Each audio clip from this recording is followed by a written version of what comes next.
My name is Margaret Lawson, and I woke up in a hospital room not knowing why the man sitting beside me was holding my hand. Trust me, you'll regret skipping this story. So before you sit back and listen, take a moment to like the video and subscribe to Grace's Truth. Now get in the mood to listen to this story because it might be the ultimate sweet revenge. The ceiling tiles above me were unfamiliar, bright, sterile. The faint beeping of a heart monitor pulsed like a metronome of confusion. I blinked, and that's when I saw him. Alan, my husband, sitting calmly in the chair beside me, a soft, almost too rehearsed smile on his face. "You're okay," he said, brushing my hair back. "You're safe. You took a fall. But the doctors say you're lucky." I looked at him. I knew his face. I knew his voice. But something in me hesitated, like a door left ajar in my mind that wouldn't quite swing open. "A fall," I repeated, throat dry. "From where?" "The stairs at home." "You must have missed a step," he said, squeezing my hand like it was supposed to comfort me. "You hit your head. Hard." I tried to recall anything the moment I fell the days before, what I'd eaten, what I'd worn. Nothing. It was all air. He went on, gentle but confident. "You've been here for 2 days. They kept you sedated the first night. You were confused. But you'll be okay." I nodded. I didn't want to seem ungrateful, but something felt blurred. Then the nurse came in, cheerful, routine. She did her checks, smiled at Alan, called him such a devoted husband, and adjusted my IV drip. I just stared at the little bag of fluid hanging beside me. I didn't even know what was in it. Alan kept talking about how I'd been stressed, how we'd been planning changes, how I'd insisted on getting rid of burdens. "You were going to sell off a lot of your real estate," he said. "Simplify things. Focus on rest." That word rest hit me strange. Why would I want to rest now I was a worker? I ran properties. I knew zoning codes better than my own birthday. Or, had I? He brought me my phone but said it had been off. "You said you wanted a break from calls," he explained with a shrug. "We agreed to unplug for a bit." Agreed. There was that pause in my brain again, that missing page. When I got home, or at least what Alan claimed was still home, I saw my reflection in the hall mirror. Same eyes. A bit thinner. A subtle scar above my eyebrow I didn't remember earning. The house looked the same, mostly, but colder. Rooms were rearranged. Furniture had been replaced. My favorite armchair was gone. "Oh, we donated that?" he said casually. "You said it was giving you back pain." I nodded slowly. Maybe I had said that. Maybe. He cooked me dinner. Pasta with white sauce, not my usual choice, but he said I'd been craving it lately. I played along, trying not to feel like a guest in my own life. That first night back, I found a drawer full of envelopes, unopened mail addressed to me. Most were bank statements. One was from a lawyer. "You really shouldn't stress yourself with paperwork," Alan said from the doorway when he noticed me looking. "You've just started recovering." I asked him why a lawyer had sent me a letter. He walked over, pulled it gently from my hand, and said, "It's about the sale, remember? We started transferring some properties to my name in case anything ever happened. You wanted to make things easier. I wanted that." He kissed my forehead. "I'll handle it. You just focus on healing." That night, I couldn't sleep. My body felt like it remembered something my mind didn't. Something twisted beneath the surface of Alan's calm demeanor. I looked at his sleeping figure next to me. Peaceful, breathing evenly. But I was awake. Very awake. I opened my phone. There were barely any texts, no call logs, no calendar events. It was as if someone had wiped the last few months clean. Then I checked the deleted photos. Only one remained, a blurred image of what looked like a manila envelope on a granite countertop. Nothing else. I started to feel a chill crawl up my spine. My hands, they looked thinner, veined, like I'd been under duress or illness. Had I really just slipped? I went to the bathroom mirror and stared at myself again. That scar above my eyebrow. I traced it. That's when I whispered to my own reflection, "What the hell happened to you, Maggie?" And why was the man who said he loved me smiling like he'd already won? Alan said I fell, and I believed him. At first. The bruises on my arms, the ache in my ribs, the soreness behind my eyes, they all matched the story. At least physically. He said I had tumbled down the staircase at home, knocked myself unconscious, and was lucky to be alive. You lost a little time, he told me the second morning I was back. But the doctors say it'll come back slowly. And honestly, Maggie, maybe that's for the best. I had paused at that. For the best. He softened the words with a smile and a steaming mug of tea. Chamomile, the kind I drank when I couldn't sleep. He remembered. That was the thing with Alan, he always did small things right. But I was beginning to see that small things could mask something much, much bigger. He moved easily around the house, answering questions before I could even ask them. Don't worry about the bills, I took care of them. Your clients. You told them you were stepping back. That file, you shredded it last month. According to him, I'd handed over almost everything, the finances, the listings, even control of the guest house rental contracts weeks before I fell. I was letting go, he claimed. You were tired, burned out. You said it was time I handled things. It sounded plausible, didn't it? We'd been married 18 years. He'd helped with my business occasionally. He knew the names of my assistants. But I also remembered I never truly let go of control, not when it came to my work. My properties, my legacy. That was mine. I'd built it from scratch after my first husband passed away and left me nothing but debt. I swore I'd never be that helpless again, and now somehow I was. Every time I touched something, a drawer handle, a picture frame, a doorknob, I half expected it to jog my memory. But my mind remained fogged over like a bathroom mirror after a long, hot shower. Until I found the envelope. I wasn't looking for anything specific, just trying to reorient myself. The office was still labeled Maggie's study, but when I entered, it felt curated, sanitized. My favorite pen set was gone. The corkboard was bare. A single manila folder sat at the edge of the desk, oddly out of place, like someone had left it behind in a hurry. Inside was a property deed. My name was on it, or at least it had been. It was the title to a rental property I owned in West Covina. The signature at the bottom confirmed the transfer of ownership to Alan. Dated 2 weeks before my accident. I blinked. 2 weeks. Alan had said we were preparing for the transfer months ago. I checked the notary stamp, it was official. The signature looked like mine, but I had no memory of signing it. No memory of discussing it. Why would I give him that house? It wasn't just any house. It was one of my best performing rentals, long-term tenants, steady income. I would never hand that over. Unless I had a reason. Unless I wasn't in my right mind. Unless someone made sure of that. The moment Alan walked in with a tray of breakfast, I slipped the folder under another stack of papers. He smiled. Still tired. I forced a smile back. Still foggy. He brought the tray to the table. Eggs, toast, perfectly ripe avocado slices. You always said I'd never learn to make eggs the way you like them, but look at me now. I didn't remember ever saying that, but I played along. Thanks, I said.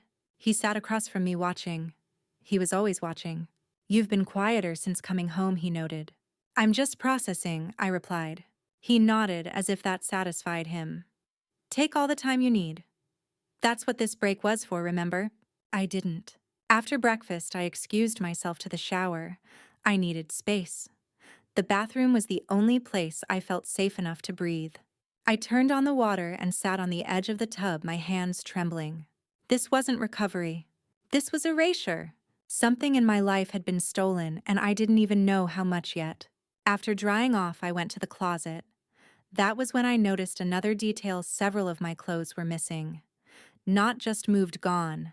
My favorite cashmere cardigan, a pair of navy heels I wore to meetings, and the vintage silk blouse I'd worn the last time I spoke at a real estate seminar. They weren't there. In their place were newer, more neutral items. Plain things. Things I would never have picked for myself. I opened my laptop next. Passwords still worked. But the bookmarks were cleared. My inbox was surprisingly empty except for a few new confirmations from banks and legal consultants. The most recent email caught my eye. As per your instructions, we've finalized the grant deed transfer. All documents have been sent to Mr. Lawson's legal team for safekeeping. My instructions. I searched through the sent messages. Nothing. Then I checked the trash. Empty. He'd covered his tracks well, but not well enough. Later that evening, Alan suggested we watch a movie. I agreed. Let him think I was settled. Safe. That I didn't suspect a thing. While he set up the film in the living room, I took my phone and quietly opened the voice recorder app. I scrolled through the files. Most were empty or generic until I hit one that hadn't been opened in weeks. I pressed play. And there it was. My voice. Angry, shaky, cornered. You don't get to decide what happens to my assets, Alan. I built this life, not you. Then his voice quieter but firm. You said you wanted rest. You said it yourself, Maggie. And then me again. More vulnerable. You drugged me, didn't you? You're making me forget things. Click. The file ended there. No date stamp, no location. But it was real. Undeniable. I stared at the screen, breath caught in my throat. He had done something. Something calculated. Something sinister. But I wasn't broken. Not yet. Not ever. I slipped the phone back onto the nightstand and walked out smiling like nothing had happened. I sat beside him on the couch, let him drape an arm around me, let him press play on some sappy comedy like we were still just husband and wife. But inside me a fire had started, small but steady, because I was done believing his version of my life. It was time to remember mine. My home felt like someone else's. That truth echoed louder with every passing hour. There was nothing inherently wrong with the walls, the layout, or even the soft lighting Alan insisted we always used in the evenings. But I could feel it, the absence, the erasure. Like someone had come through and gently, systematically removed traces of who I was. My color palettes were muted. My shelves were missing books I once reread every year. Even the plants in the sunroom looked different, synthetic, too perfect. Like nothing here had grown from me. And somehow Alan was always close. Too close. He'd follow me around the house in subtle ways, not overbearing, but present. Always offering tea, suggesting I rest, asking if I wanted to take a little nap. Like he wanted me just tired enough not to think too hard. Not to notice how much was gone. I started testing him. I asked about my storage unit. The one I kept on La Brea. He hesitated just for a moment and then said, "We cleared it out last month. You said you didn't want it anymore." I smiled. Right. Of course I did. I had never said that. Then I asked about Gerald, my longtime accountant. Alan said I'd let him go weeks ago, tired of the fees. Again I nodded. Inside I was screaming.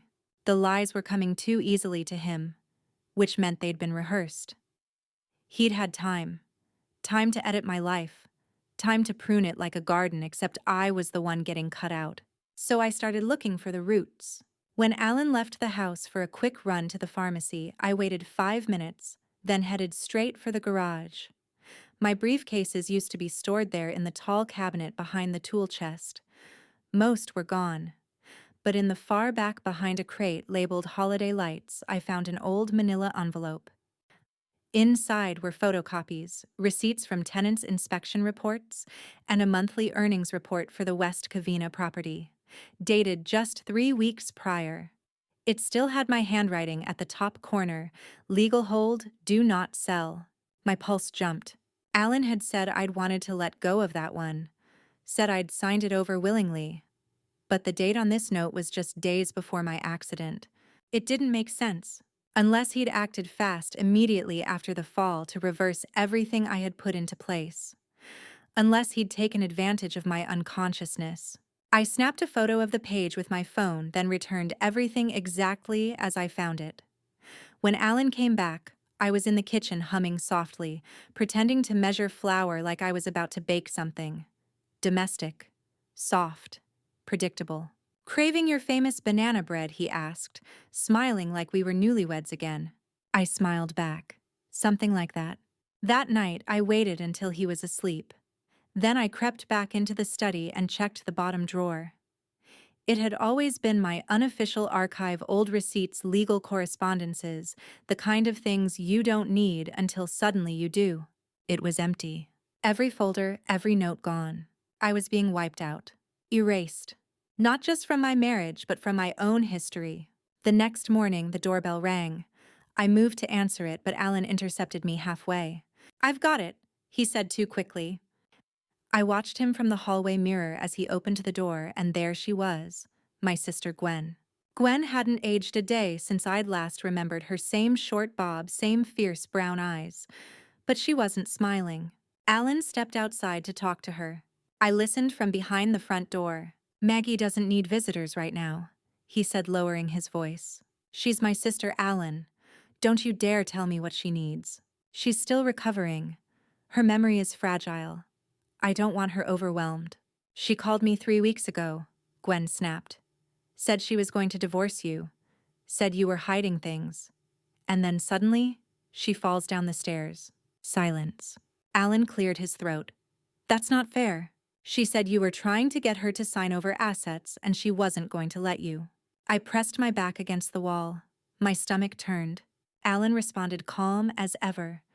"Look, she's confused. She barely remembers last month. Don't make this worse." I opened the door before he could say another word. "Gwen," I said. She turned sharply. Her eyes welled with relief and fury all at once. "Maggie." Alan tensed. "You shouldn't—" "It's okay," I interrupted. "Let her in." We sat in the kitchen drinking coffee from mismatched mugs. I told her what I could, that I didn't remember much, that Alan was taking care of everything, that things felt wrong. She didn't push. She just said softly, "You called me Maggie. You were scared. You said he was trying to take the West Covina property and others. You were getting your lawyer involved." I blinked. "I have a lawyer." "You did? What's his name?" "Cameron Blake." The name stirred something faint like an echo behind a locked door. Gwen pulled out her phone and typed the name into a note. "You need to call him. Not now. Not from your phone.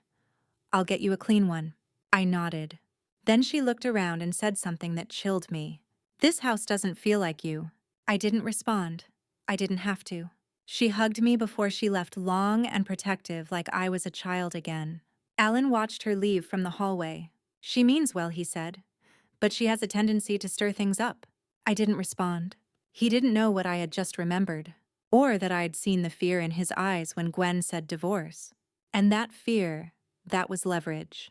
"You insisted on selling it all," he said, and for a second I almost believed him. That evening, Alan set the table like it was a special occasion.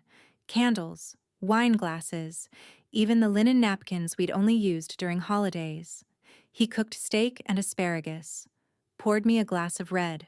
"Thought we could celebrate," he said, placing the glass in front of me. "Celebrate what?" I asked, trying not to sound too cautious. He gave a casual shrug. "You're home. You're safe. You're healing." But there was something forced in his smile, a twitch at the corner of his mouth that he quickly masked with a sip of wine. I was thinking, he continued, cutting his steak delicately, "once you're back to full strength, we should take that trip to Santa Fe we always talked about. Get away from all this real estate stress. You know, unplug. Breathe." I nodded slowly, my fork untouched. Then he said it light as a breeze. "I still can't believe you let it all go. Everything. Just like that." My fork froze midair. "Let go of what?" "You know, the properties. Your rentals. The vineyard stake. You said you didn't want the pressure anymore. That it wasn't worth your health." I swallowed, heart thudding. "I said that." He looked at me, a flicker of concern behind his eyes. "You don't remember?" I forced a smile. No, I do. It's just hard sometimes. Piecing it together." He smiled back, relieved. "You were so strong, Maggie. Letting go of all that.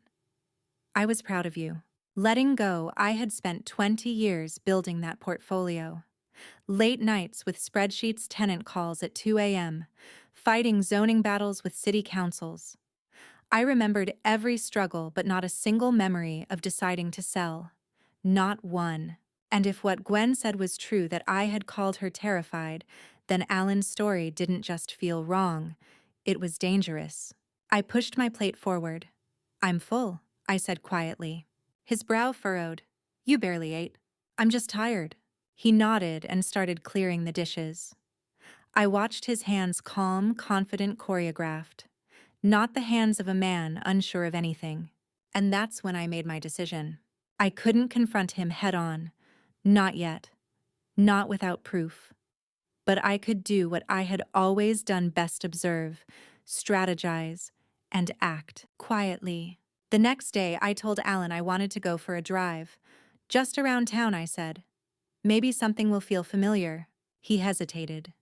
"You sure you're up for that?" I smiled. "You said I needed fresh air." He agreed reluctantly and handed me the keys. I drove slowly, keeping to familiar streets, watching for anything that might jog my memory.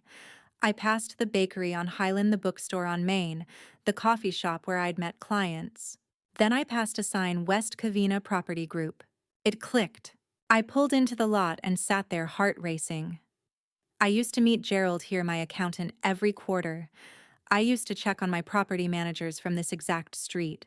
I got out and walked slowly toward the office, afraid someone might recognize me. Inside, a young receptionist greeted me. "Hi there, how can I help?" "I used to own property nearby. I just had some questions," I said, keeping my voice soft. "I'm Maggie Lawson." Her eyes widened slightly. "Oh, we haven't seen you in a while. You know me?" She nodded. "Sure. You used to come in with Gerald. And your lawyer. Tall guy. Cameron." "That's the one. Is he still your point of contact?" I asked. "I think so, but he hasn't been around much lately. After, well, everything." "Everything." She shifted awkwardly. "You know, the accident." I smiled politely, pretending I remembered more than I did. "Could you check something for me?" I asked.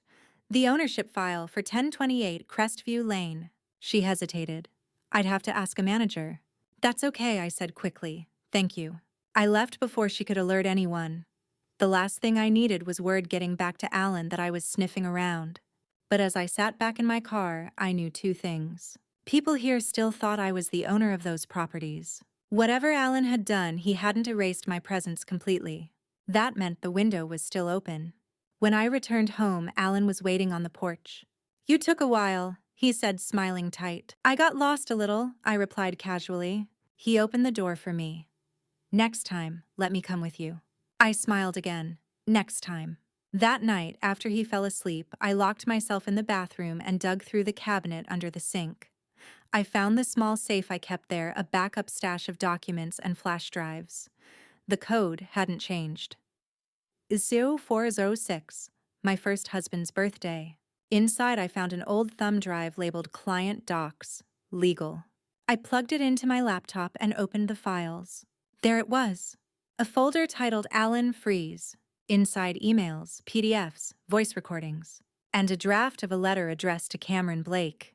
I no longer trust Alan with access to any financial matters involving the West Covina property, the Brentwood duplex, or the 14th Street triplex.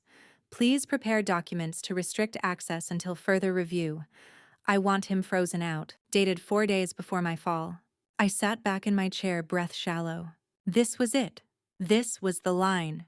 Alan hadn't just taken advantage of my accident, he'd acted before it. He knew what I was planning. And now I knew what he'd done. He'd tried to erase me. But I was still here. And now I remembered exactly who I was. My sister's voice cracked the illusion.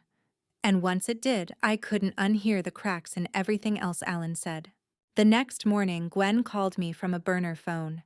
We had arranged it the day she visited, just in case Alan was monitoring mine. I answered quickly, locking myself in the laundry room, where I knew the signal was weaker and the walls thicker. "Maggie." Her voice was low, urgent. "Did you find anything?" "I did," I whispered. "I found a letter I wrote to Cameron asking him to freeze Alan out of everything." Before the accident. 4 days before. Silence on the other end, then a slow breath. "Jesus, you were getting ready to protect yourself. And now, I'm fighting to remember what I was trying to stop." Gwen didn't speak for a moment, and then her tone sharpened. You need to see Cameron. Face to face. He'll know what happened. Can you set it up? I asked, quietly. Already working on it. We hung up. I stood there for a long moment surrounded by detergent bottles and forgotten baskets of clean laundry. It felt like the safest place in the house. When I returned to the kitchen, Alan was pouring himself a second cup of coffee.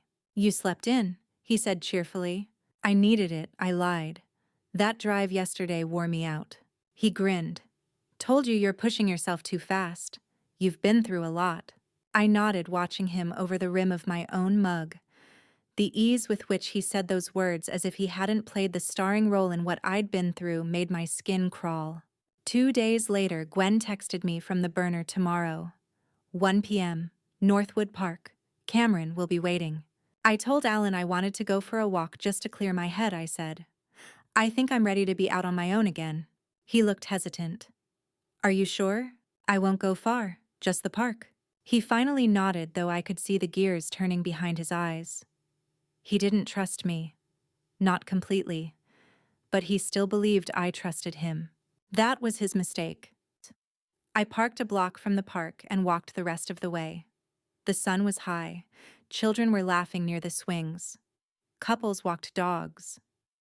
I spotted Cameron almost instantly, tall, thin, still in his signature brown overcoat even in the heat. He turned when I approached, his face shifting from neutral to concern the moment he saw me. Margaret, he said gently, you look like someone who's been lied to. I finished for him. We sat on a bench in the shade, angled away from the street. I don't remember everything I told him, but I found the letter. The one I sent you. You were helping me separate from Alan. He nodded. You were planning to take legal action. He didn't know it at first, but once he realized you were moving assets into trust, he tried to delay everything. Delay. He said you were having episodes, that you weren't mentally stable. I stared at him, stunned. He said I was unstable. Yes, Cameron said quietly. He even contacted the firm and tried to suspend your account access. Claimed you were making irrational financial decisions. And then I conveniently fell down the stairs, I said bitterly. Cameron's jaw clenched. Maggie, do you think he pushed you? I don't know, I whispered, but I wouldn't put it past him. We sat in silence, the sounds of the park moving around us like a separate world. You had me draft a power of attorney reversal, Cameron finally said. Did he go through with the transfer before you signed it? I nodded slowly. He must have. I found property deeds in his name. Some dated after I fell. Others dated right before. He moved fast. He was prepared. Cameron reached into his briefcase and pulled out a folder. These are the drafts you asked me to prepare. Trust declarations, rescission letters. We never filed them. You were supposed to come into the office on Monday. I fell on Sunday, I said, my voice flat. He nodded. Exactly. I took the folder. My name was on every page. My signature was missing. Until now. I need to undo what he did, I said, quietly, before he knows what I'm doing. I can help, Cameron said. But it has to be clean. You'll need witnesses. Forensic proof if we want to argue undue influence. I smiled faintly. I've been collecting it. Back home, Alan was sitting on the couch with a manila envelope on his lap. He looked up as I entered. Hey, just got some mail from the lawyer. Thought I'd check it first before you get overwhelmed. I froze, then casually sat across from him. Anything important? He opened the envelope. A single sheet inside. He pulled it out. Then his face changed. It wasn't a document from our lawyer. It was a blank piece of paper. I smiled slowly. You okay? I asked. He recovered quickly, tucking the paper back into the envelope. Just an error, I think. Should we call them? No, I'll take care of it. He stood, walked to the kitchen, and tossed the envelope in the trash. I waited. That night, I fished it out. Inside was a tiny recorder. The file had captured his entire call with a man I didn't recognize, a man Alan referred to as our guy at the title office. They were discussing backdating documents, confirming that if anything goes south, we can say she was already on board. My skin went cold. He hadn't just taken my properties. He had planned a full rewrite of history, and now I had his voice confirming it. I sent a copy to Cameron the next morning. My sister texted me one word: loaded. The paper trail I didn't remember was everywhere, hidden in plain sight, waiting for me to open the right drawer, click the right file, ask the right question. And now, I was finally asking. That morning, Alan left early, claiming he had a breakfast meeting with a realtor friend. I told him to enjoy it, smiling sweetly as I handed him his sunglasses at the door. The moment he pulled out of the driveway, I sprang into action. I had already narrowed down the likely places he'd store sensitive documents. Alan was smart, but he was a creature of habit.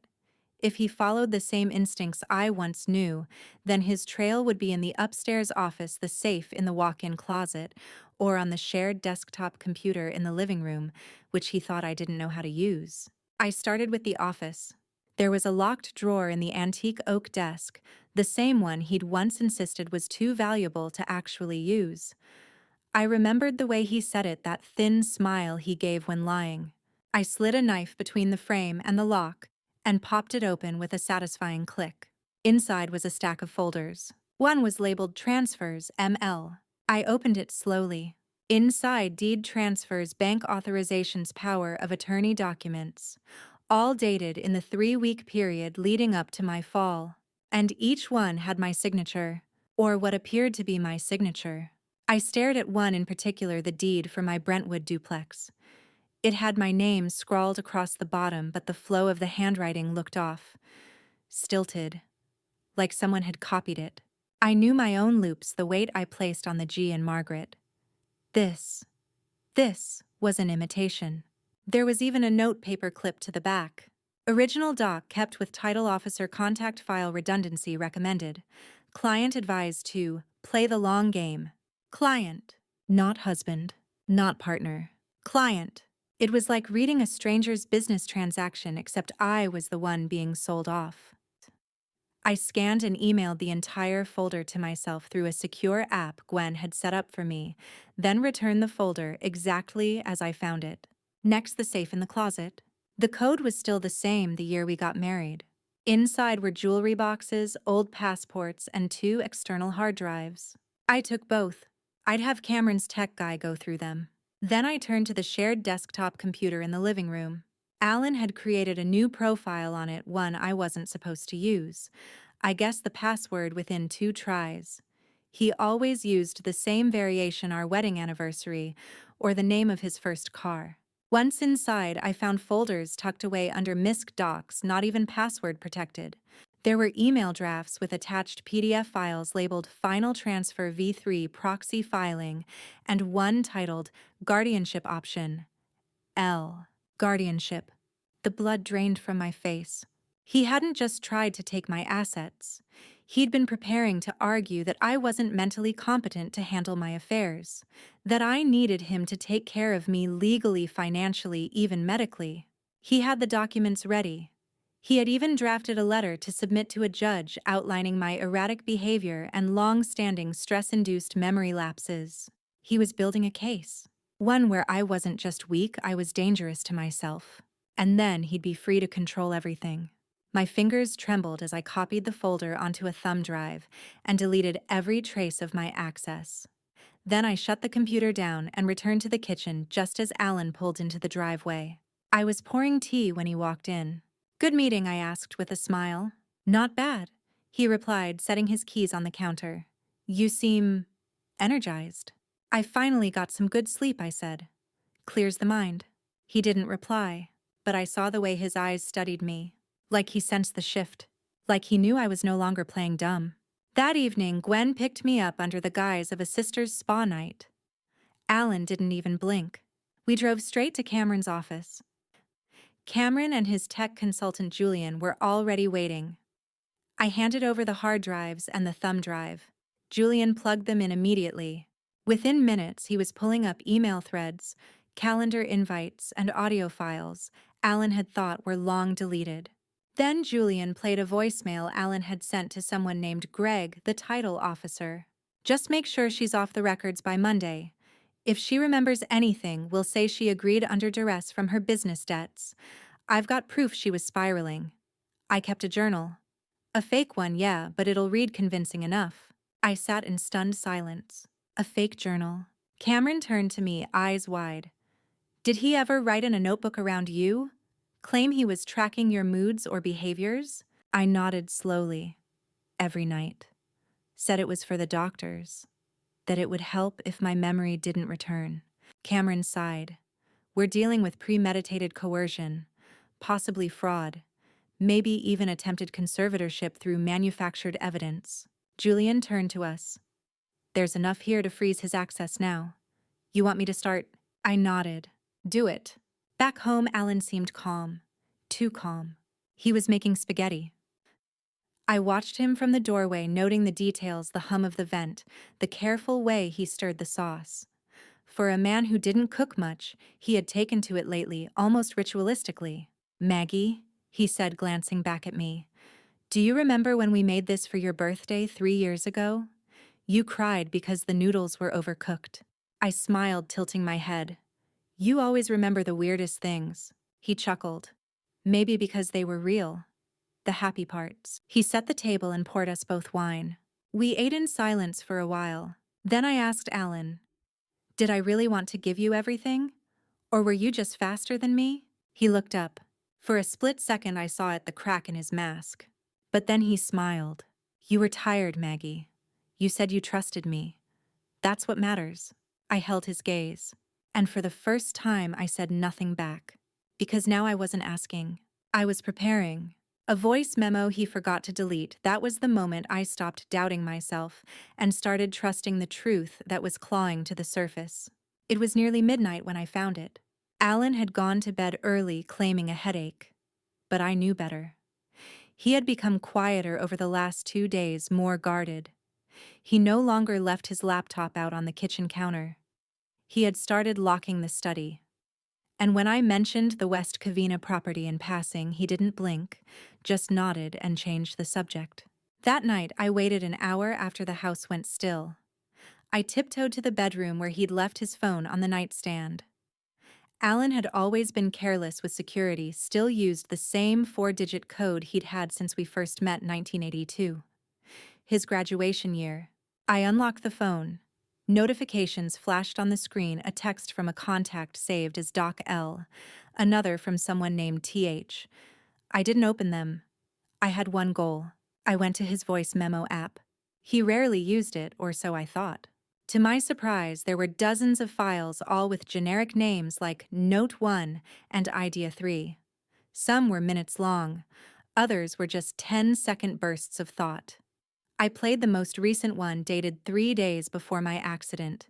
And there it was, his voice. She's going to back out. She told her sister. I heard her on the phone. I don't have much time left to make this stick. Pause, shuffling papers. If she reverses the POA, I lose everything. Everything I built with her, even though I made it all possible. He laughs quietly. She still doesn't see it. She still thinks she built this alone. I covered my mouth. I'll give her something to fall back on. Literally. A few stairs. Nothing serious. Just enough. I stopped the recording. My body was cold. My skin tight with disbelief and fury. I replayed that last line again. Just enough. He had said it so casually, like he was ordering groceries. He had planned it. Or at the very least he was willing to let it happen. To watch me fall, or push me. Just enough. I copied the file to my burner phone and sent it to Cameron immediately. Then I sat on the edge of the bathtub, breathing, slowly gripping the phone like it was a lifeline. The memory of falling came back in a flash, not visually, but physically. My back tightening, my elbow smacking something hard, the sharp, surreal weightlessness of tumbling, and a sound, not a scream. A voice behind me. You said you didn't need help. Alan's voice. Clear, cold. I gripped the side of the sink until my fingers ached. The next day I made him breakfast. Eggs, toast, his favorite berry compote. I wore a soft pink cardigan and a smile. He came into the kitchen slightly surprised. What's all this? Just gratitude, I said sweetly. You've taken such good care of me. He hesitated, then smiled. You're feeling better? I think so, clearer. He kissed the top of my head. That's all I ever wanted. Liar. I watched him eat. We made small talk about the neighbors, the weather, even the dog. He said we should adopt now that things are calmer. Then I asked Alan, "Do you remember what I said right before the fall?" He paused fork midair. "What do you mean?" "I mean the last conversation we had. Before I fell. You said I was upset." He nodded slowly. "You were overwhelmed. You didn't sleep the night before. You were pacing, crying.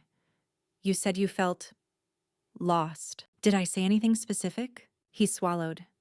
"You said you regretted giving everything up, that you wanted to take it back.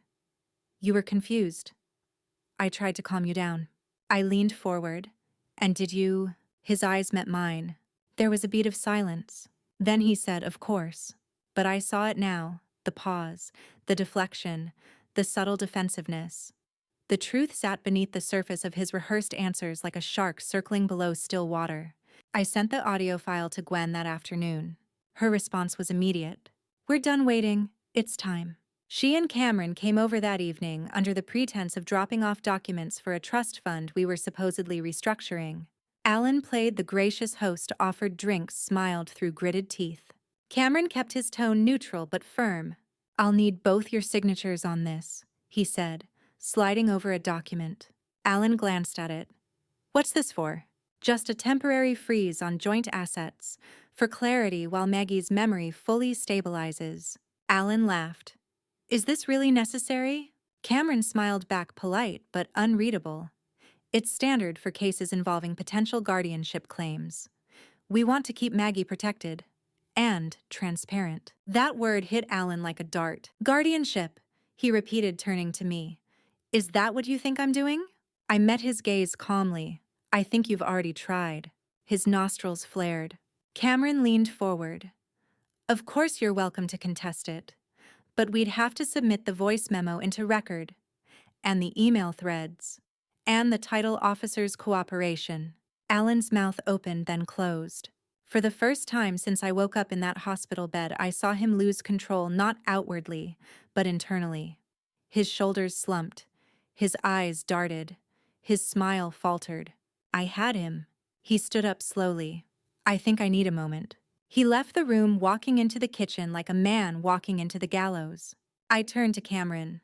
"How long before we can act?" I asked. "We've already begun. Judge's order will be filed tomorrow. The assets are locked down. And the properties, we'll claw them back." Gwen squeezed my hand under the table. For the first time, I let myself exhale. That night, I stood in front of the mirror in the bedroom, brushing my hair. Alan came in quietly.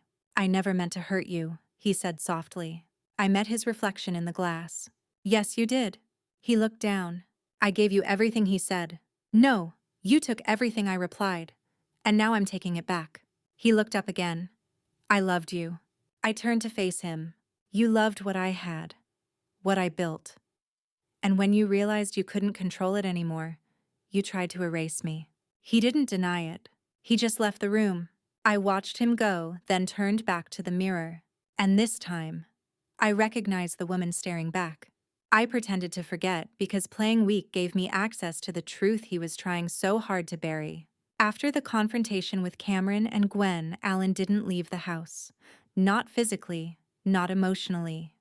He stayed close like a shadow made of guilt, pacing around me, making small gestures, as if those could undo what had been exposed. He stopped asking questions about my memory, but I noticed he became more attentive, opening doors for me, asking if I was warm enough, even suggesting we start fresh with a short getaway. That was his way. When Alan felt control slipping, he didn't lash out. He nurtured, smothered, dressed manipulation up in a cardigan and a breakfast tray. And he still thought I was buying it, so I gave him what he needed, the illusion that I was. I let my eyes glaze over when he talked about finances. I feigned confusion when he brought up names like Gerald or our contact at escrow. And when he asked me how I felt, I always replied, "I'm still remembering. But I trust you." Those words, "I trust you," worked like tranquilizers. His shoulders would drop, his voice soften. He'd even touch my cheek like the husband he once pretended to be. Meanwhile, I was collecting everything. I had cameras installed in the study and living room, small, discreet ones Gwen helped me order under a fake account. I kept a journal of everything Alan said, how he said it, and when. I used two burner phones, one for Cameron and Gwen, the other for off-site backups. And when Alan began making calls from the back porch thinking the outdoor space gave him privacy, I recorded those too. He was still trying to salvage something. I heard him asking people if assets held in LLCs could be repositioned to delay forfeiture. I heard him say phrases like, "She's calmer now. Maybe I can talk her back into it." But the most telling moment came on a Tuesday afternoon while he was supposedly out getting groceries. I was in the study downloading files from his desktop when the house line rang. The old house phone, the one no one used anymore. "Curious," I answered. "Alan," a man's voice asked. "He's not here," I said cautiously. "Who's this?" The line clicked. Silence. Then a second voice muffled whispered, "Shit." She answered. They hung up. I stood there staring at the receiver, the dial tone echoing in my ear like a war drum. Alan was orchestrating something or someone behind the scenes. And now I had a voice to trace. I wrote everything down, handed it to Cameron that night, and we added it to the growing case file. But even with evidence piling up, we still needed something more powerful, confirmation from someone involved. Someone inside the fraud. That's when Gwen had an idea. "We reached the title officer," she said. "The one from the memo. Greg. If Alan thinks he still has control, Greg might still be in his pocket. But if we push the right way, he might flip," Cameron added. So we did. Gwen sent a formal request through one of her friends at the planning office, a request for clarification on the grant deed of the West Covina property. We knew it would land on Greg's desk. 2 days later, Gwen got a text. "Who the hell is sniffing around my file?" She didn't respond directly. Instead, she called from a restricted number posed as someone from the county compliance unit and scheduled a follow-up review conversation with Greg at a public cafe. She brought me with her not as a witness, but as a quiet observer. Greg showed up 10 minutes late. Late 40s, receding hairline, crisp beige button-down. Nervous from the second he sat down. Gwen got straight to the point. "We're looking at the property transfer between Margaret Lawson and Alan Lawson. There are inconsistencies." Greg scoffed. "That was all done by the book." "But the book isn't yours," I said, revealing myself. He blinked. "Oh, you remember me?" I asked calmly. He nodded, lips thinning. "You came in once. You seemed not quite there." "Because I had a brain injury," I said. "But I didn't sign those forms consciously. You notarized them anyway." He swallowed. Gwen leaned in. "You helped Alan transfer property that wasn't his. We have audio of Alan saying you'd backdate documents." Greg froze. "What do you want?" he asked, voice low. "The truth," I replied. "On record." It took 2 hours, but we got it. A written statement, names, dates, even copies of emails Alan had sent asking him to make things clean in case of litigation. Greg gave it up to save himself. But in doing so, he gave me the final puzzle piece. That night, I didn't pretend anymore. We sat in the living room. Alan offered me a cup of mint tea. I didn't take it. "I know about Greg," I said. He froze mid-step. "I know about the forged documents, the fake journal, the staged calls, the manipulation." He didn't deny it this time. He just stood there holding the mug, staring at me like I had betrayed him. "You're trying to ruin me," he said quietly. "No," I replied. "You already ruined yourself. I'm just putting the pieces back where they belong." He set the cup down. "What do you want, Maggie?" "I want what's mine. And if I don't give it," I stood slowly, "then I let the court take everything and you go down for fraud, perjury, and attempted conservatorship abuse." His face twisted. "You won't win. Judges don't like emotional wives." I met his eyes, unwavering. "I'm not emotional. I'm evidence-based." And for the first time, Alan looked afraid. Gwen and I found the lawyer, but what he revealed made everything worse before it got better. The morning after my confrontation with Alan, I woke up to find his side of the bed empty. He hadn't slept beside me. No note. No noise from downstairs. The house was eerily quiet, a different kind of quiet than usual. Gwen picked me up at 10 a.m. sharp, just like we'd planned. She didn't ask if Alan knew. I didn't volunteer. Neither of us trusted the silence. We drove straight to the law offices of Blake and Rowan, tucked in an older part of town that still smelled of courthouse paper and long-forgotten secrets. Cameron had arranged the meeting, but this time it wasn't with him. It was with Russell Rowan, his senior partner, the man Alan had used for certain gray area legal documents years ago, back when he was trying to get involved in my business under the guise of being helpful. Russell's office was dimly lit, lined with leather books, and the kind of oak furniture that made everything feel heavier than it needed to be. He didn't greet us with small talk, just nodded once and gestured for us to sit. "I assume this meeting is confidential," he said. "It is," I replied, "but only until I get justice." He gave me a hard look. "Justice is rarely clean. Neither is fraud." Gwen cut in. He folded his hands on the desk. "You want to know what your husband had me do?" I nodded. Russell leaned back and exhaled. "6 months ago, Alan came to me asking about retroactive grant deeds. He said you were considering transferring your portfolio into a marital trust and wanted to protect it from probate and business liabilities. It wasn't an uncommon request." I narrowed my eyes, but I never made that request. "I realize that now," he said. "But at the time, he brought in documents, voicemails, a copy of a medical letter implying you were mentally overwhelmed and requesting spousal stabilization support." "Medical letter?" I asked sharply. "From whom?" "Some Dr. Langley." The signature was clean. The letter was typed. I froze. Langley was my former neurologist, someone I hadn't seen in almost a year. I remembered his careful handwriting, the kind of man who still wrote physical notes for every patient.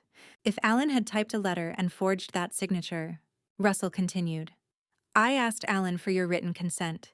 He said you'd signed it, but the original was misplaced. Instead, he gave me a digital copy with a timestamp. And you didn't check with me directly?" I asked, bitterness seeping into my voice. He looked tired, regretful, but not remorseful. "I should have. But I didn't. I filed the paperwork." At that point, 2 of the properties were already being transferred under what looked like marital consolidation. "West Covina and Brentwood," I said. He nodded. After that, I removed myself. Too many discrepancies. I told him I wouldn't file the rest. "You still have those drafts?" Gwen asked. Russell hesitated, then reached into a drawer and pulled out a flash drive. "I archived them.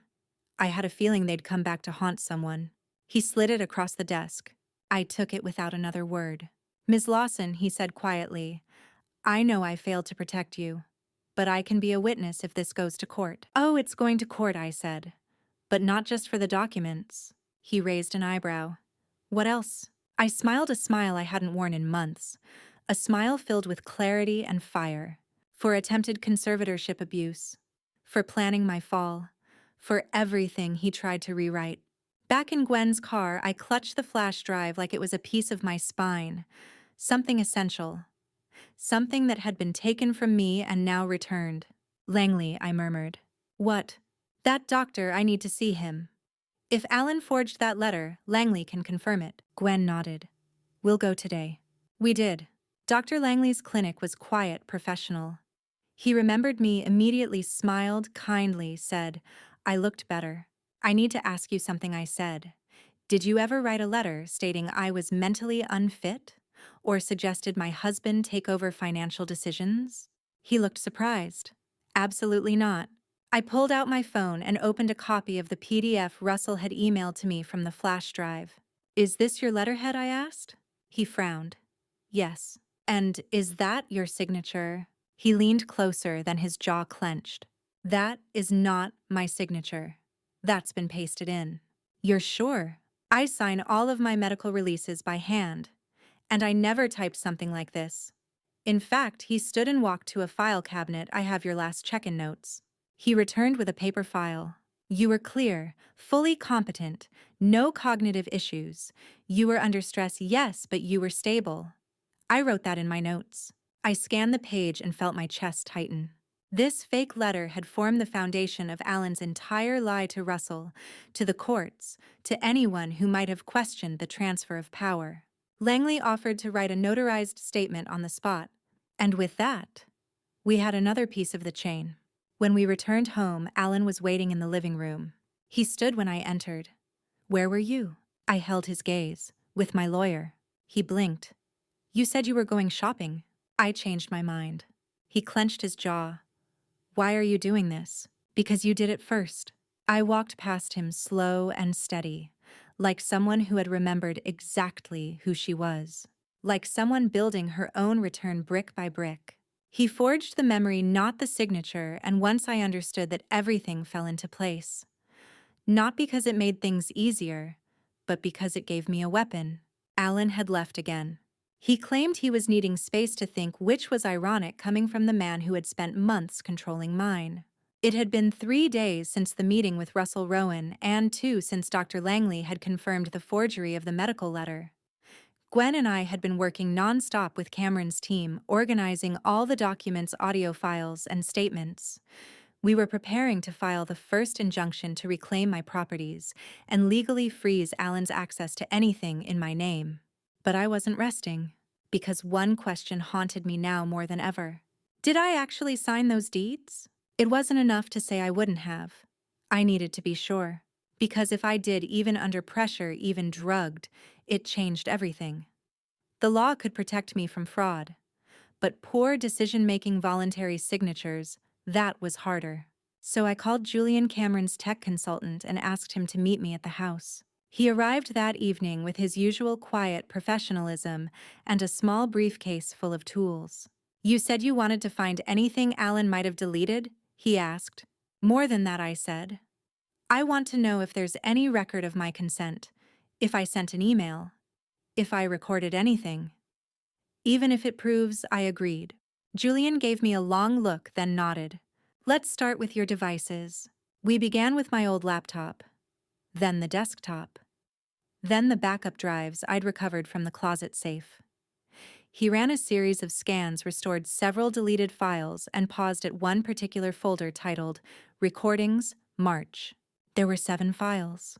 3 of them were mundane me making notes about property tax filings. The 4th changed everything. My voice. Alan, I told you I don't want to sign anything until I talk to Cameron. These documents don't make sense. His voice. You're overthinking it. They're just formalities. Me again, frustrated. This one removes me from the title. That's not a formality.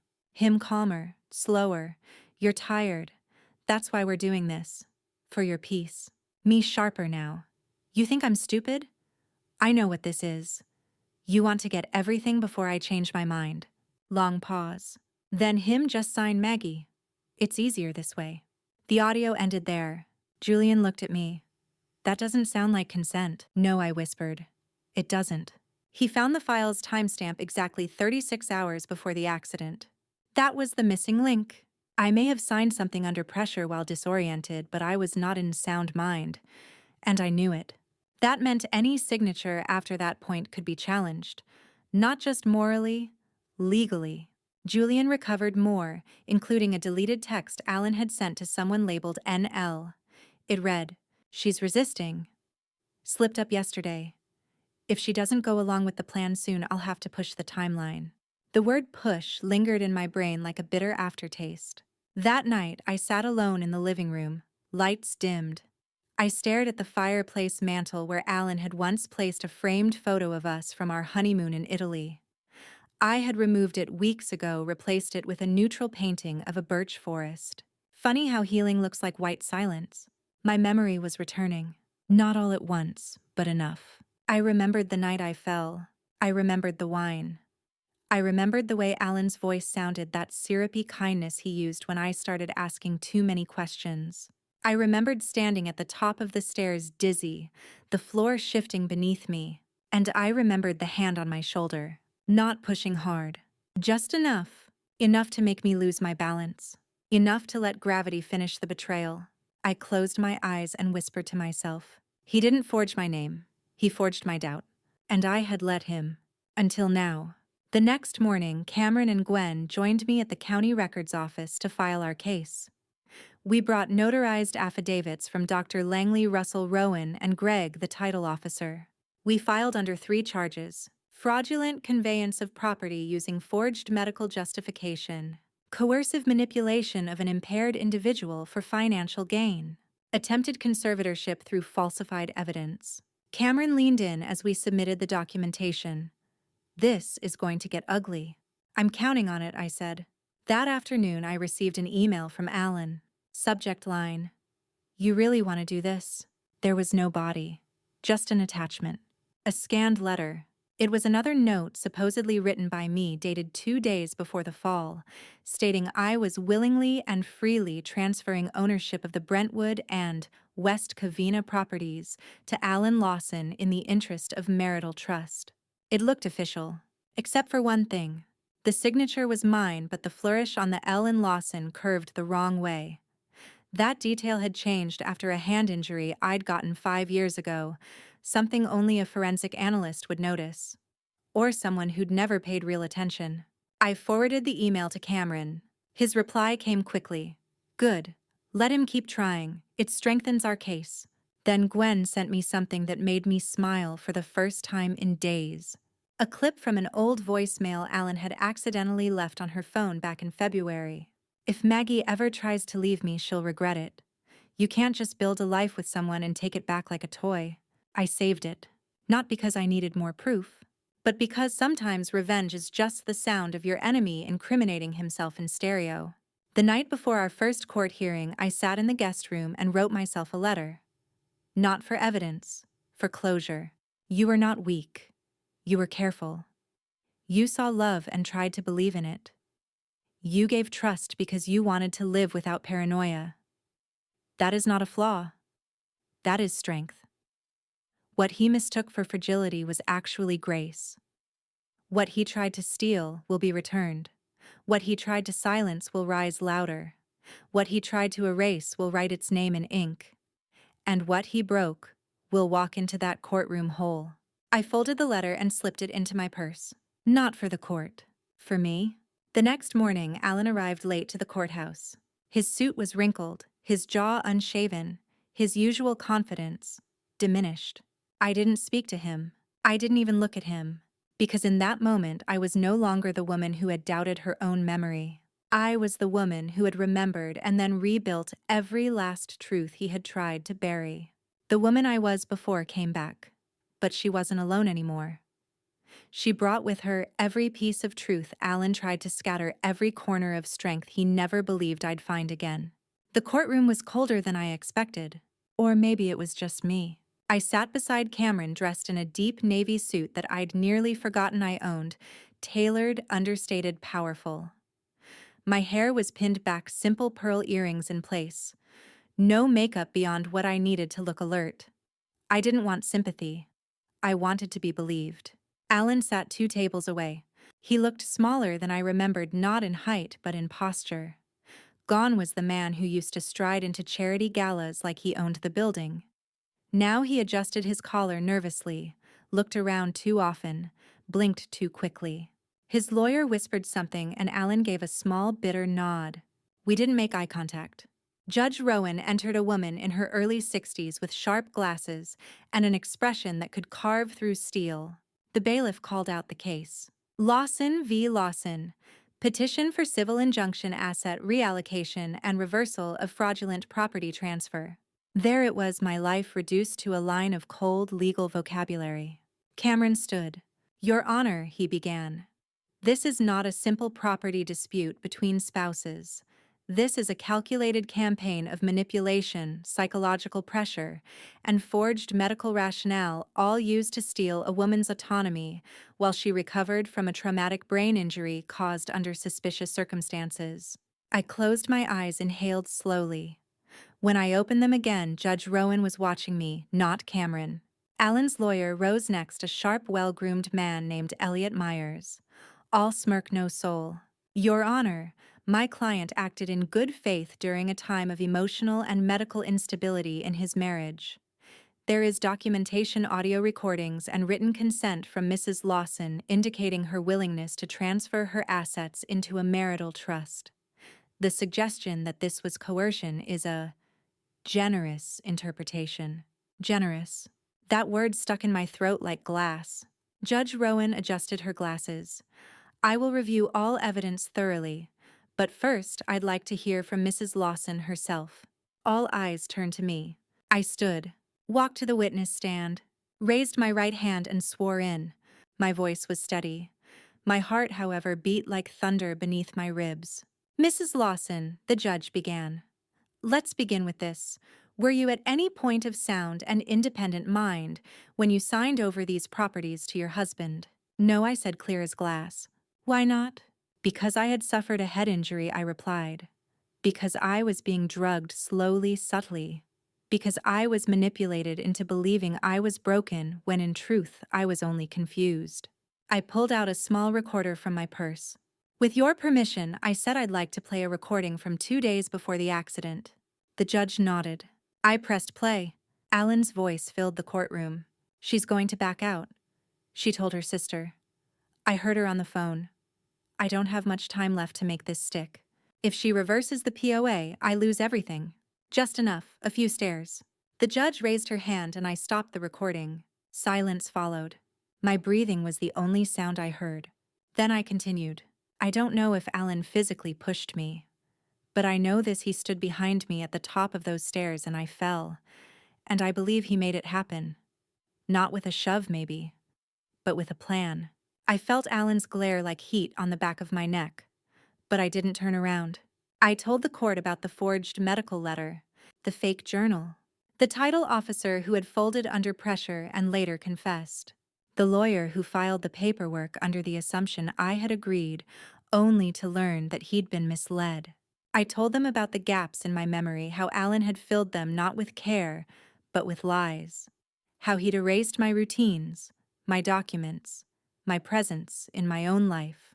I ended with a single line. This was never about love, it was about control. When I stepped down from the stand, the room felt different, tighter, like everyone had just watched a dam crack. Alan's lawyer tried to object to twist timelines to say stress made everything seem worse. But it was too late. Gwen testified next. Then Dr. Langley. Then Russell Rowan, Alan's former ally, now my reluctant champion. And finally, Cameron submitted the forensic handwriting report confirming that some of the signatures on the transfer deeds were not mine or had been signed under inconsistent cognitive pressure, with tremors not present in my usual writing. That was the turning point. Judge Rowan called for a recess, and when we returned, her ruling was swift. The court finds that the transfer of assets from Margaret Lawson to Alan Lawson was performed under duress, with sufficient evidence of coercion, and is therefore null and void. All properties and financial instruments will be returned to their prior state, effective immediately. Furthermore, this court acknowledges the psychological manipulation Mrs. Lawson endured during her recovery. Mr. Lawson's conduct may be subject to additional criminal investigation pending further review. Alan didn't speak. He didn't even flinch.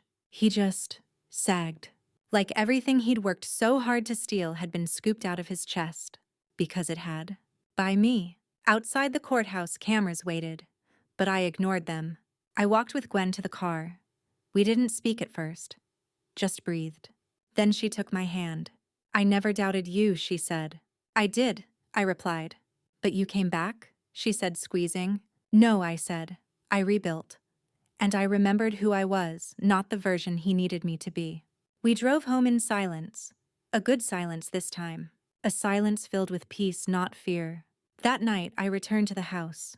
It was still ours legally, but Alan had moved out the week before the hearing, likely sensing the storm was coming. I walked through every room, room by room.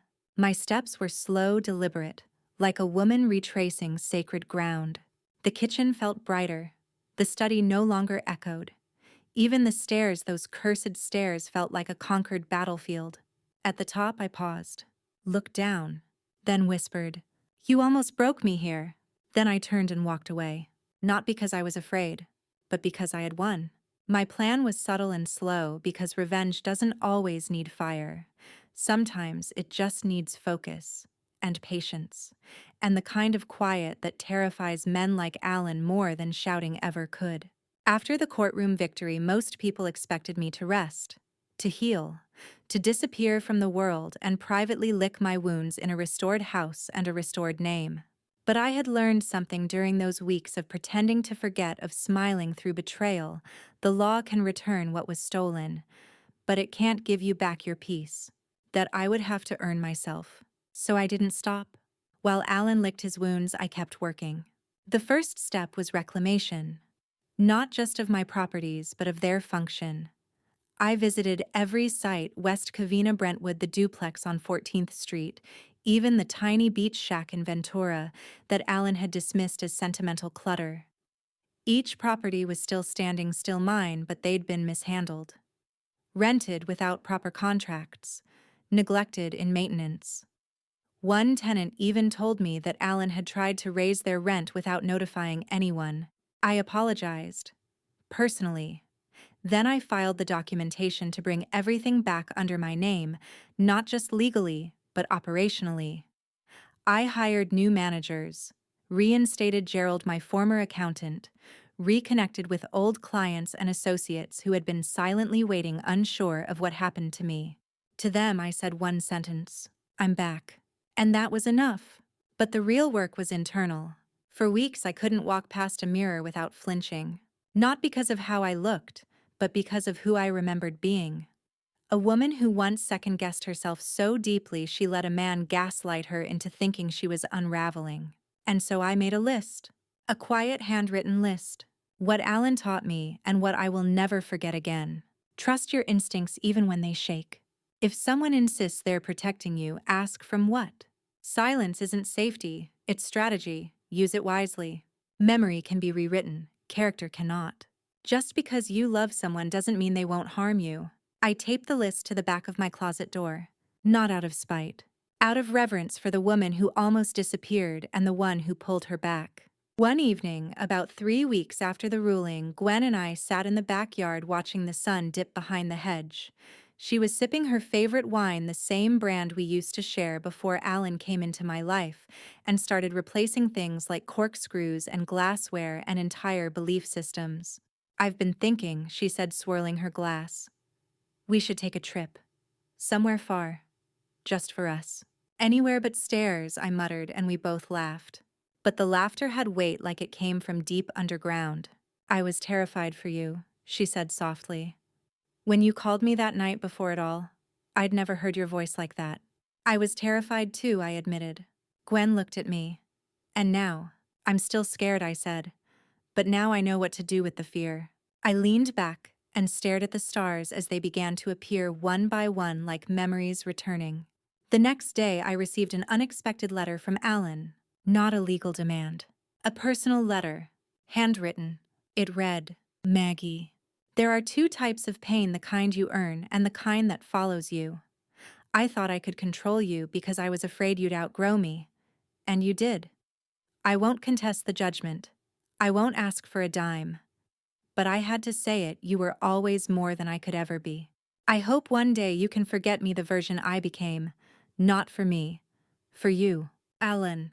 I folded the letter and slid it into a drawer, not to hold on to, but to contain. Then I changed the locks, again. But Alan wasn't entirely gone. Cameron called me a week later with a dry chuckle. He filed an appeal, he said. I didn't flinch. Of course he did. He won't win. We've got more evidence than ever. I'm not worried, I said. Because I wasn't. By then I had rebuilt everything, the properties, the reputation, the systems. But more importantly, I had rebuilt myself.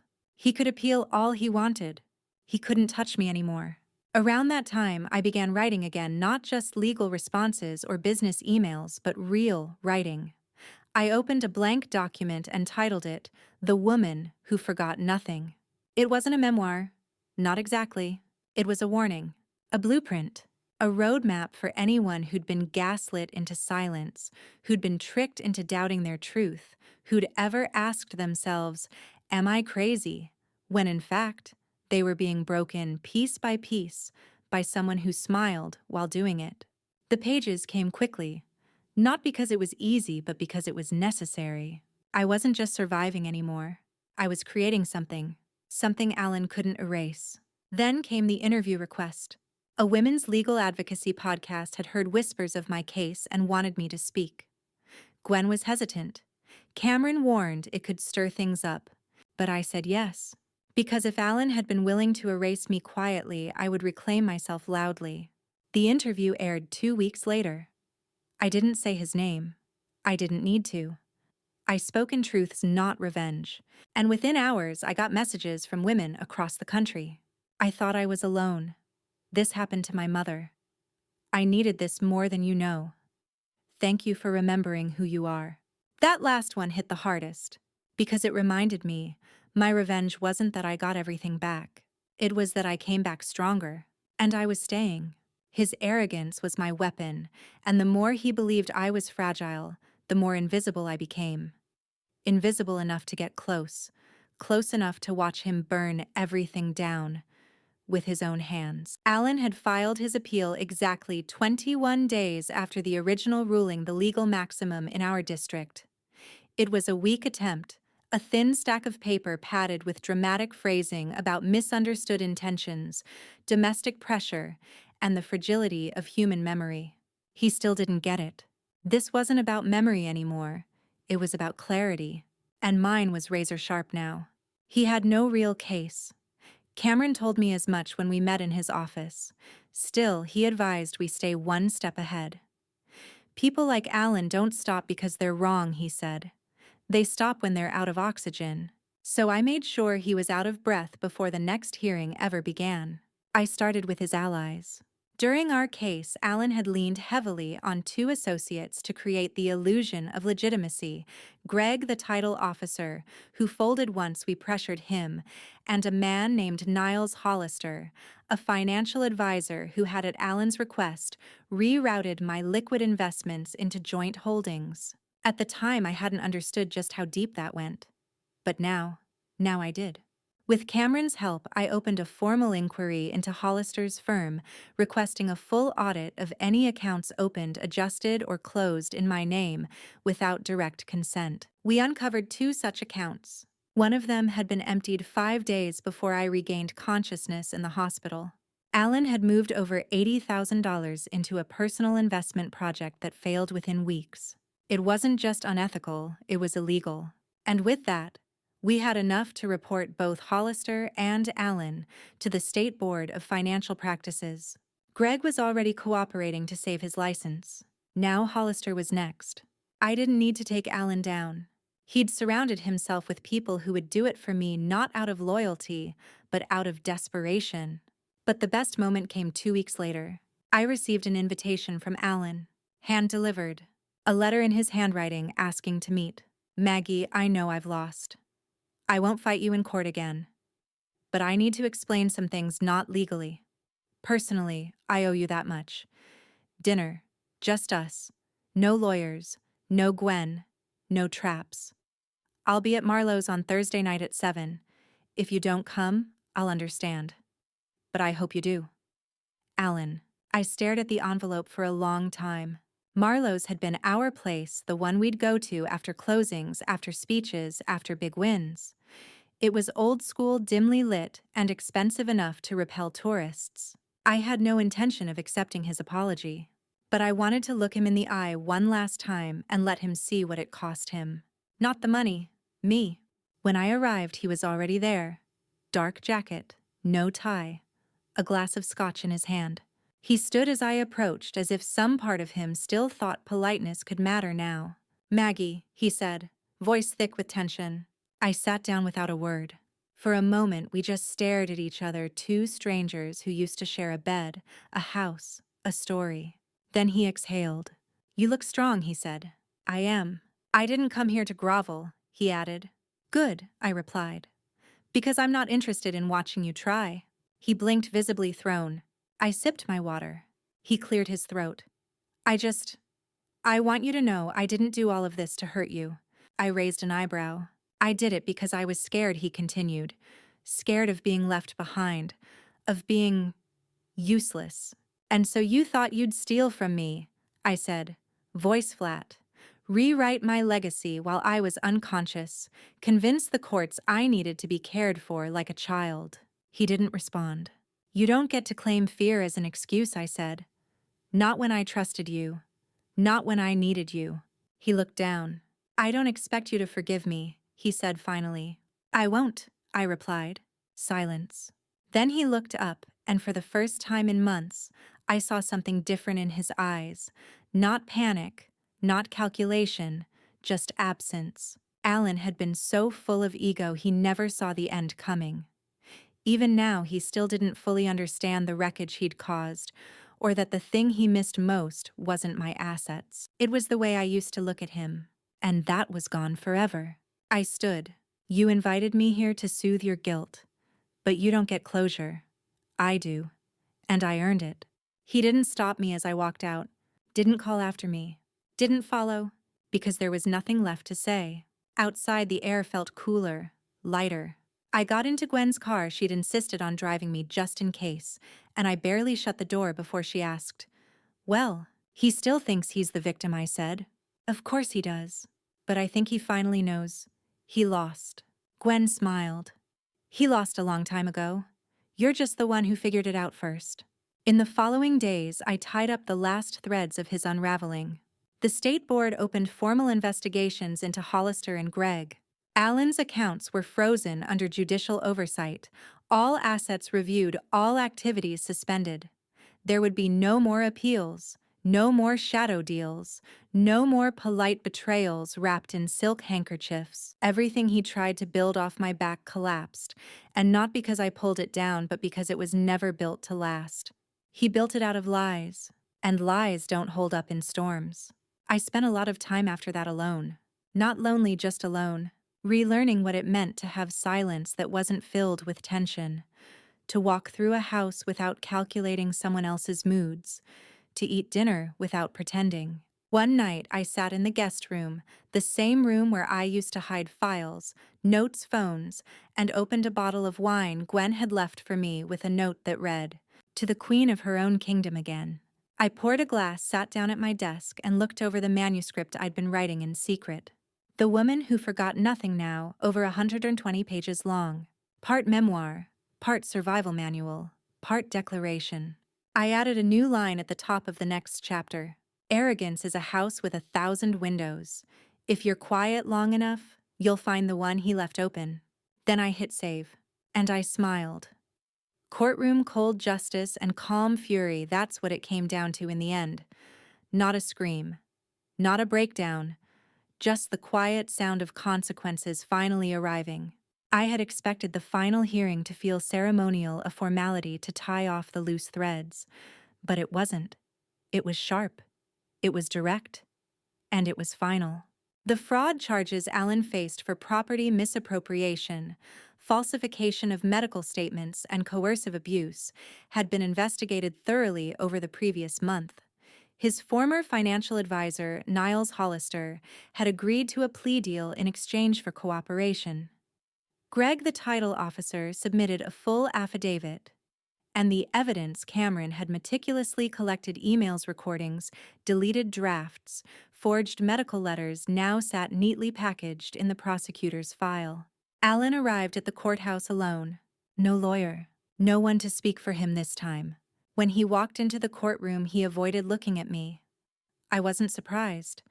In fact, I had begun to wonder if I'd ever see the version of him who once looked me in the eyes and said, "You can trust me always." Because that man never existed. What stood in front of the judge now was a man stripped of his performance. No practiced smile, no social charm, no bravado. Just the husk of someone who had believed until the very end that I would never fight back. The judge called the court to order. Her voice was even, measured. She didn't speak like she was angry. She didn't need to. Justice doesn't shout. She laid out the facts, calmly reciting what had taken months for me to uncover. Allen Lawson knowingly submitted fraudulent documents to legal and financial institutions, falsely representing the medical and cognitive state of his spouse, Margaret Lawson, for the purposes of seizing control of her assets. The court finds that these actions were not only unethical, but criminal in nature and warrant further review under civil and possibly felony statutes. When she turned to me, her expression changed, not to warmth, but to weight. "Mrs. Lawson, you are entitled to full restoration of property, business ownership, and all legal rights previously signed under duress or misrepresentation. The court also acknowledges the psychological harm incurred and refers this matter to civil damages proceedings should you choose to pursue them." I nodded once. I didn't need more. What I needed, I already had. Outside the courthouse, reporters hovered like flies. Cameron shielded me with his usual grace, and Gwen linked her arm through mine as we made our way to the car. But I stopped midway, because I saw him, Alan, leaning against the brick wall near the sidewalk, his tie loosened, his shirt wrinkled, watching me. We made eye contact.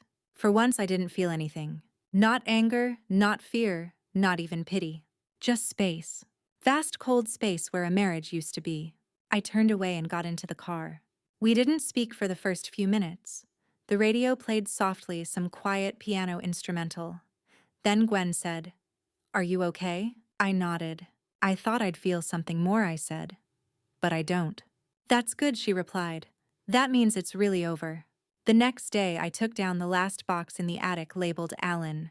Inside were old receipts, photos from trips I barely remembered enjoying, cards filled with empty promises, and anniversaries I now saw for what they were: performances. I didn't burn them. I didn't shred them. I simply took them to a document disposal service and watched as they disappeared into the machine. Not because I needed revenge, but because I didn't want his shadow in my home anymore. By the end of the week, I stood in front of the mirror in my bedroom and realized something that startled me. I looked calm. Not the forced calm I'd practiced while pretending to forget. Not the brittle, careful calm of someone walking on eggshells. Just calm. My face no longer tensed automatically when I heard footsteps behind me. I no longer questioned whether I had imagined the things I knew were real. My hands didn't shake when I opened mail. My phone didn't feel like a weapon waiting to ring with bad news. I was safe. And safe, I realized, is not the absence of danger. It's the return of sovereignty. I received a letter from the court the following week, an official copy of the judgment stamped and signed. I placed it in a folder marked restoration. Not settlement, not victory, restoration. Because what Alan tried to dismantle wasn't just a portfolio. It was me. And I had rebuilt everything quietly, strategically, powerfully. I hosted a dinner at my home the next weekend. Not a party, not a celebration, just close friends, a long table in the garden, candles flickering under soft string lights, and laughter that didn't feel guarded. Gerald came. So did Cameron. Gwen, of course, sat at my side like she had never left it. There was wine, music, roasted vegetables from my backyard garden. And a silence afterward that wasn't awkward, it was earned. Someone toasted near the end of the evening. "To Maggie," they said, "for remembering." I raised my glass. "To everyone who helped me remember." And we clinked, not like champagne flutes in a victory, but like shields returning to the wall after a war. Later that night, alone again, I walked through my home slowly, past the restored office, the clean stairwell, the window with the orchid Gwen replanted when I was too broken to care for it, and finally into the bedroom. I pulled back the sheets, turned off the light, and said aloud to no one but myself, "You survived him. Now live without him." And I slept. Deeply, dreamlessly, finally. I was never fragile, just betrayed. And once I understood that difference, I stopped mourning the past and started writing my future. It's strange how peace doesn't come all at once. It creeps in slowly, like a tide returning to shore after a storm. Quiet, steady, unconcerned with whether or not you're ready for it. In the months since the final court hearing, my life didn't just settle, it softened. There was no dramatic ending, no final confrontation, no wild apologies or elaborate breakdowns. Just distance, space, clarity, and healing. Real healing. The kind that doesn't look impressive from the outside. It's not glamorous or worthy of applause. It looks like watering your own plants again, like opening the mail without dread, like taking a walk just because the air smells good. I stopped measuring my days in terms of Alan, of what he stole, what he tried to make me forget, what he left behind. I no longer flinched at his name. It became small, a faded corner of a chapter I no longer reread, because now I was writing new ones. One of the first things I did after the case was settled was change the locks again. Not just on the doors, but on the parts of myself I had once left wide open to charm, to convenience, to people who used vulnerability as a blueprint for control. But I didn't harden. I just became more deliberate. I built routines again, not out of necessity, but out of joy. I hosted brunches, I picked out curtains, I relearned my old recipes, and I reconnected with a part of myself that had nothing to do with survival. I laughed without guilt. I slept without fear.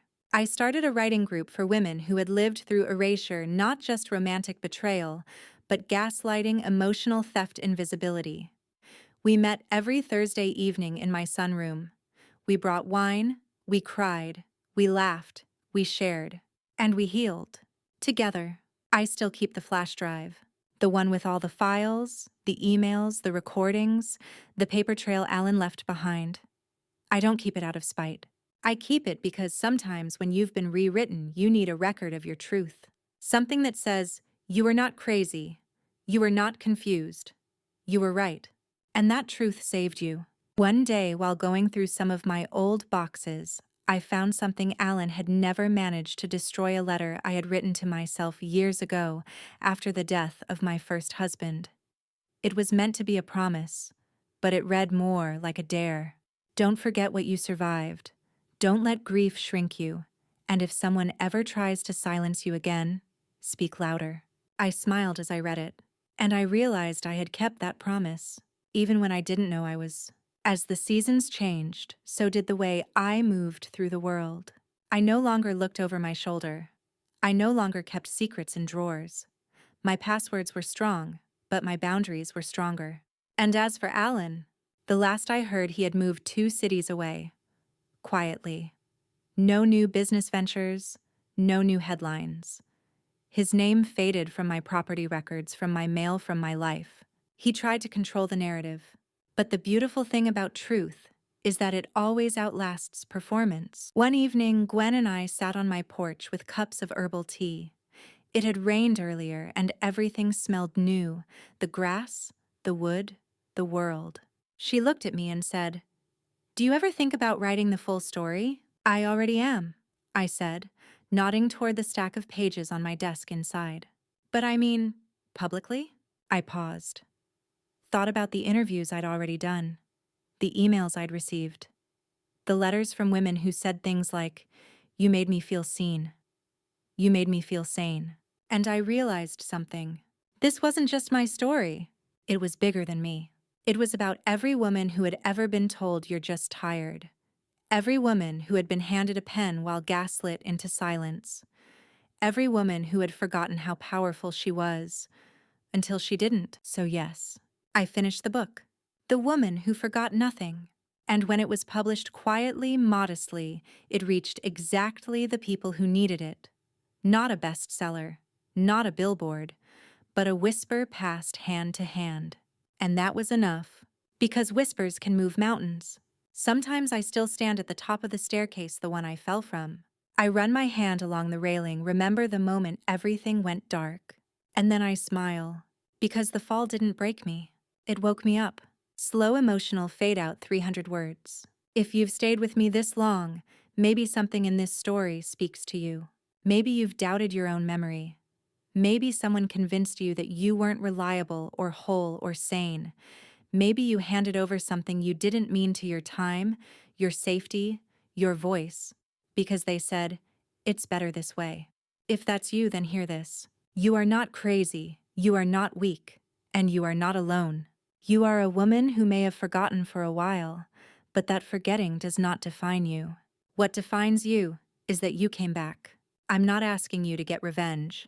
I'm asking you to reclaim. Because the best revenge is not rage. It's remembering who you are and never letting anyone rewrite that again. Thank you for listening to my story. If this touched you in any way, share your truth in the comments below.